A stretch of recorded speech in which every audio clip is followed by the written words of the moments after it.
नमस्कारः, सुप्रभातम। आज हम बात करेंगे अलुक समास को लेकर। अलुक समास क्या होता है या यह समास की कौन सी पद्धति है?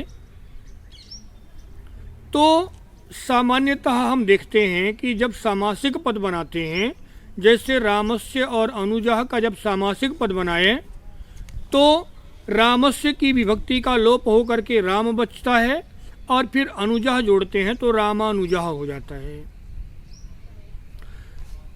तो कुछ सामासिक पद ऐसे होते हैं जिनमें विभक्तियों का लोप नहीं होता। जिन सामासिक पदों में विभक्तियों का लोप नहीं होता, सीधा सीधा उनका संयोग संधि के नियम को पालन करते हुए हो जाता है, अथवा कई बार तो संयोग मात्र हो जाता है, ऐसे सामासिक पद अलुक समास कहलाते हैं। जैसे उदाहरणार्थ युधिष्ठिर। युधिष्ठिर शब्द को लेकर के अगर हम इसका विग्रह करें तो युधि युद्ध शब्द है और युद्ध शब्द का सप्तमी विभक्ति का एक वचन का रूप है युधि। और जब सामासिक पद हुआ तब भी वह शब्द यानी युधि वही रहा, इसमें कोई परिवर्तन नहीं हुआ। और स्थिर, तो युधि और स्थिर मिलकर के युधिष्ठिर बन गया, क्योंकि यहाँ पर युधि इस पद का जो विभक्ति था या जो विभक्ति थी उस विभक्ति का लोप नहीं हुआ, इसके कारण से यह अलुक समास कहलाएगा। अलुक समास को और अच्छे से समझना है तो चलेंगे स्क्रीन में और अलुक समास को भी अच्छे से समझने का प्रयास करेंगे। यद्यपि हम जो समास के प्रकार पढ़ते हैं उन प्रकारों में यानी छठवीं से लेकर के 10वीं तक के लिए जो हम समास पढ़ते हैं उनमें अलुक समास जैसा कोई समास पढ़ने को नहीं आता। हिंदी में भी ऐसा नहीं मिलता, लेकिन इसका अर्थ यह नहीं है कि यह नहीं होता। हमें इसका सही ज्ञान लेना है तो चलते हैं स्क्रीन में और अलुक समास को समझने का प्रयास करते हैं। जब तक हम स्क्रीन की तरफ चलते हैं तब तक आपको एक काम यह करना है कि चैनल को सब्सक्राइब कर लेना है, क्योंकि आपके पास अभी भी बहुत कुछ आना बचा है। आपके पास संधि पहुंच चुकी है, प्रत्यय पहुंच चुके हैं, लकार पहुंच चुके हैं, कारक पहुंच चुके हैं।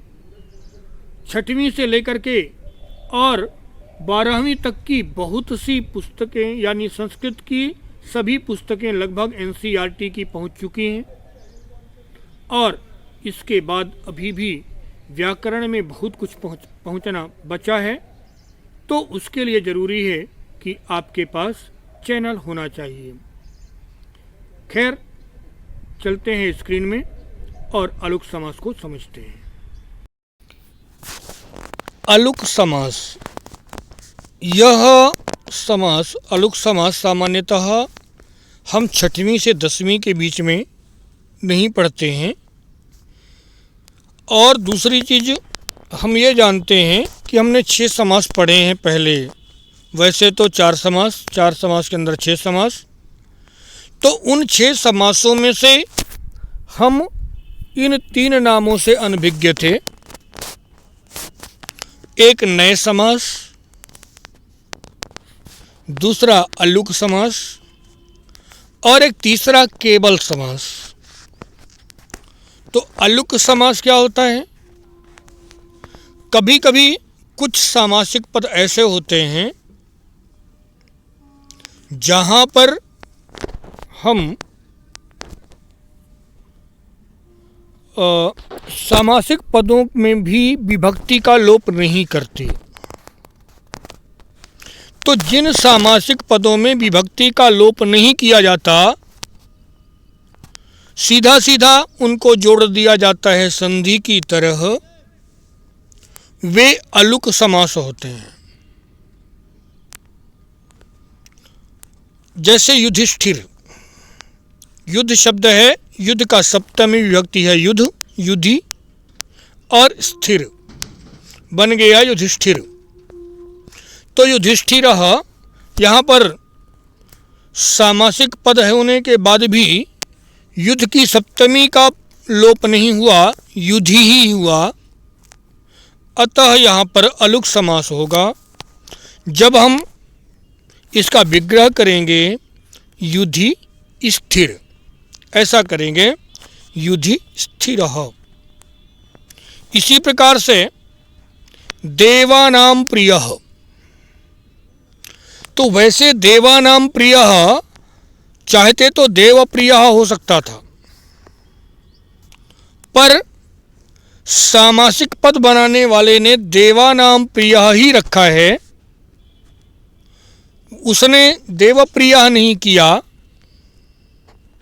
अतः जब देवानाम प्रियः हमको मिलता है तो अलुक समास है। इसी प्रकार से गृहे शूरः,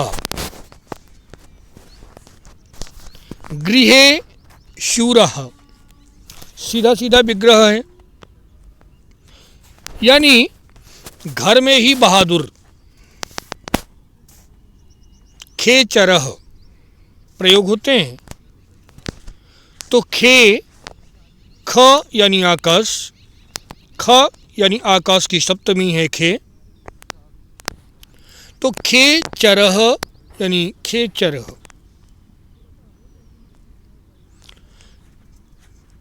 पश्यतो हरः,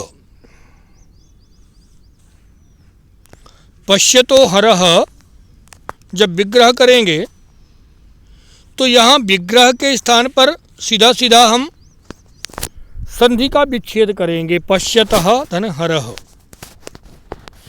बस अंतर इतना है कि संधि में हम धन लगाते हैं, अर्थ समास में धन नहीं लगाएंगे, पश्यतः हरः ऐसा हो जाएगा। अब आप यह कहेंगे कि आपने पहले बताया कि विभक्ति का लोप नहीं होता, और यहाँ पर पश्यतः पश्यतो कैसे बन गया? तो आप विसर्ग संधि में आपने एक नियम पढ़ा होगा, यदि विसर्ग के पहले आ हो और विसर्ग के बाद भी आ हो, क्षम्यतां, विसर्ग से पहले आ हो और विसर्ग के बाद या र ला अथवा वा हो, या र ला वा, तो विसर्ग का ओ होता है। जैसे मनः और हरः मनोहरः बन जाता है, वैसे ही पश्यतः और हरः पश्यतो हरः हो गया। तो सामासिक पद है और इसमें समास ने काम नहीं किया। यदि समास ने काम किया होता तो पश्यन हरः हो जाता अथवा पश्य हरः हो जाता। तो जब सामासिक पद में सामासिक मने विभक्ति का लोप ना हो तो वह अलुक समास होता है। सरसिजम, सरसि धनु जम अथवा सरसि धन ज सरसिज, तो सरसि और ज। मानसी यह, मनसी जह। यहाँ पर यह जो पद बचे हैं, मुझे लगता है कि इनका जो सामासिक पद है और जो विग्रह है, यह बताना या यह लगाना बड़ा सरल है और निश्चित है कि अगर आपने वीडियो को पूरा देखा है तो आपको बन जाएगा। जो बचे हुए शब्द हैं या जो बचे हुए पद हैं, उन पदों का समास विग्रह करके आपको कमेंट बॉक्स में डालना है और इसको वापस कमेंट में डाल करके भेजना है, ताकि हमें भी यह पता लग सके कि आपको कितना समझ में आया। यदि कहीं पर कोई समस्या आ रही है तो आप उस समस्या को भी अपने कमेंट बॉक्स में लिख सकते हैं और हम प्रयास करेंगे कि आपकी समस्याओं का समाधान निश्चित तौर पर किया जाए। आज के लिए इतना ही। वदतु संस्कृतं, जयतु भारतम्।